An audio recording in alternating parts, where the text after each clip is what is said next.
आपण मैंने कहे ठीक होची ना भूल होची आम जदि किसी गोटे भूल करूँ से आम ना गपिबा किसी लोक आमर आपणार लोक जहाँ को तुम बेसी गुरुत्व दौथब जहाँ को तुम विश्वास कर तुम ना गपिबा स्टार्ट करदे ये करदे तो से आमर निजर न हो पारती आम तुमको विश्वास करता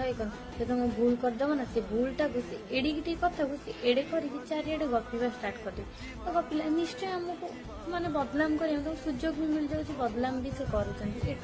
चारिड़े गपिया स्टार्ट कर तो से कथा जो आम कान बाजे तो आमको बहुत कष्ट है आम निजर भावुलु ये करूँ एत विश्वास करूँ आम ना एत किसी कहूँ